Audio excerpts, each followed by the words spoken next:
Guys, मैं सुहाना और मैं एक नीट एस्पायरेंट हूँ। मैं नीट 2026 के लिए प्रिपेयर कर रही हूँ। वैसे ये मेरा 1 मंथ पुराना ब्लॉग है जो मैं काफ़ी लेट अपलोड कर रही हूँ बिकॉज़ ऑफ सेवरल इश्यूज़ वगैरह एंड मुझे टाइम भी नहीं मिला था एडिट करने के लिए।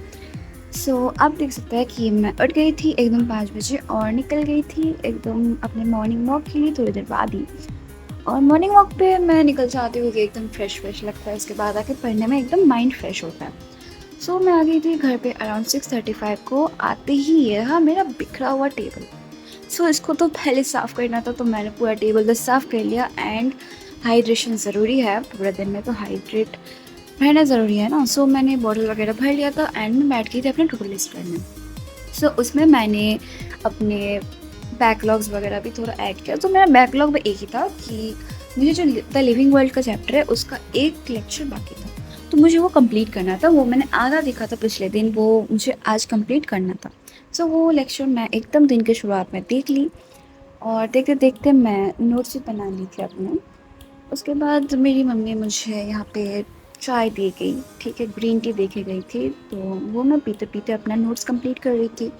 और लेक्चर देखते-देखते नोट्स लिखना भी काफ़ी यूज़फुल होता है क्योंकि चीज़ें याद रहती हैं। तो मैं विपिन सर के लेक्चर से देख रही थी एंड ये जो बैच है ये ना अर्जुना बैच है जो मैंने शायद से 2 साल पहले लिया था। बट इस साल मैं यकीन बैच जॉइन करूँगी, यकीन 2.0, जो कि मई 19 से स्टार्ट होगा। और ये वीडियो उससे सिर्फ 3 दिन पहले की है। तो उसके बाद मैं थोड़ी देर ब्रेक ली एंड ब्रेक लेके मैं बैठ गई थी फिज़िक्स का बेसिक मैथ्स एंड कैलकुलस करना है। उसको वन शॉट देख रही थी मैं।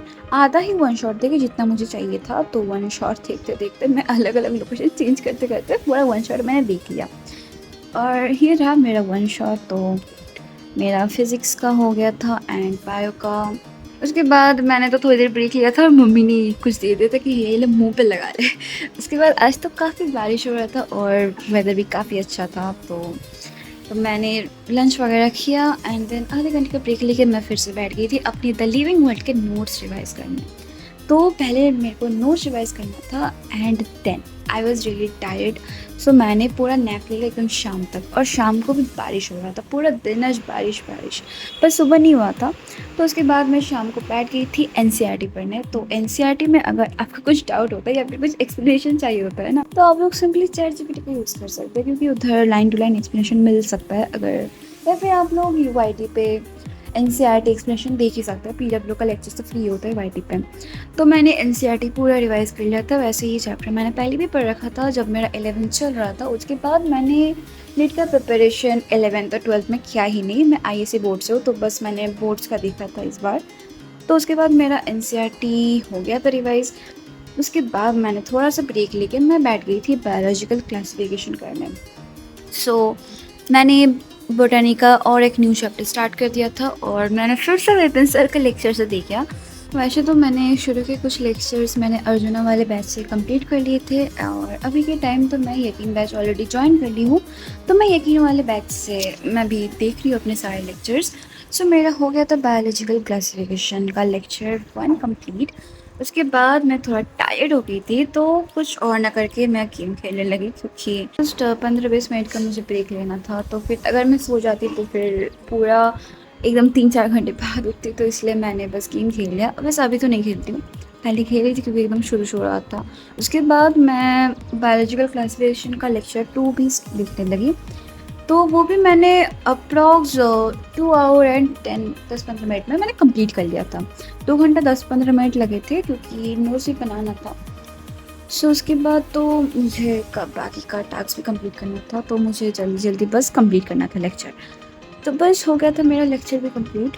तो मैंने अपने टू डू लिस्ट में भी मार्क कर दिया था। उसके बाद मुझे करना था द लिविंग वर्ल्ड के कुछ डीपीपी सॉल्व करने थे। जो भी डीपीपीज थे क्लास के वो मुझे सॉल्व करने थे। तो डीपीपीज में हर बार एक ना एक मेरा गलत होते रहता है एंड ये हर बार का है। और जो गलत होता है वो मैं एकदम लास्ट में सॉल्यूशंस में देखती हूँ कि क्या गलत हुआ है। एंड अगर मेरा वो मिस्टेक रिपीट होते रहता है तो मैंने एक अलग से मिस्टेक नोटबुक बनाया है और मैं उसमें अलग से वो वाले क्वेश्चंस लिख के रखती हूँ जो मुझे थोड़े से डिफ़िकल्ट लगे या फिर थोड़े से समझने में दिक्कत हुई या फिर जो मेरे गलत होता रहता है। ये फर्स्ट बार में ही ऐसा कुछ हुआ था। तो मैंने वो सारे लिख लिए एंड टीपीपीज़ भी मैंने जो थे अराउंड आई गेस 4 या 5 टीपीपीज़ थे, वो मैंने सारे सॉल्व कर लिए। और इधर मैंने अपने मिस्टेक नोटबुक में भी टीपीपी वाले कुछ क्वेश्चंस मैंने लिख दिए। तो ये रहा सारे के सारे टीपीपीज़ जो मैंने सॉल्व कर लिए। हाँ, सो यहाँ पे 4 टीपीपीज़ थे टोटल, तो मैंने 4 के चारों ही सॉल्व कर लिए। उसके बाद लेना था मुझे 10 मिनट का ब्रेक, क्योंकि एकदम लास्ट का जो टास्क था वो था टेविंग वर्ल्ड के एनसीईआरटी फिंगर टिप से मुझे जितने भी एमसीक्यूज़ थे फर्स्ट वाले पोर्शन में, मुझे वो सारे करने थे। तो मैंने ले लिया एकदम आधे घंटे का लंबा ब्रेक। उसके बाद मैं बैठ गई एनसीईआरटी फिंगर टिप्स लेके, और ये वाला मैंने पहले भी सॉल्व किया हुआ था जब मैं 11th में थी, उसके बाद तो नहीं किया। तो मैं फिर से अभी वापस कर रही हूँ, और मैंने टाइमर सेट कर लिया था 35 मिनट्स का। तो अराउंड 100 एमसीक्यूज़ थे, और 100 में से कुछ तो कॉमन लगेंगे क्योंकि पहले भी सॉल्व किया हुआ है, तो वो थोड़े ईजिली हो गए थे। एंड काफ़ी सारे मुझे कन्फ्यूजिंग भी लगे थे, क्योंकि जो एनसीईआरटी में नहीं मिले थे, जो अलग से इस वाली बुक में थे। ठीक है, तो मैंने सारे कर लिए, और अब बारी था कि मैं ये सारे अब चेक करूँ। तो मुझे तो सॉल्यूशन से भी चेक करना पड़ेगा। आंसर की तो मैंने देख लिया, अब आंसर की से चेक करने की बारी थी। और ये मेरा जो भी एमसीक्यू था 100 एमसीक्यू, वो मेरा आई गेस 35 मिनट से पहले ही हो गया था। हाँ, तो उसके बाद मैं चेक करने बैठ गई थी सारे के सारे एमसीक्यूज़।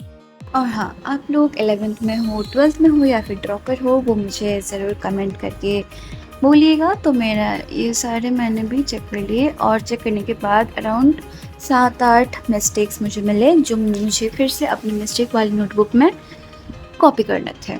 और बाद में तो मुझे रिवाइज़ करना ही था सारे जो भी मैंने गलतियाँ की है। सो वैसे मेरा आज का ब्लॉग इतना तक ही था। वैसे आज का नहीं, ब्लॉग तो 1 मंथ पुराना है। मैं न्यू अपडेट्स बहुत जल्द डालने वाली हूँ। सो तब तक के लिए आप सभी अपना प्रिपरेशन अच्छे से कीजिए, एंड आई होप आप सभी का फर्स्ट अटेम्प्ट में या जो भी आपका अटेम्प्ट होगा या ड्रॉप होगा, आपका उसमें निकल जाए।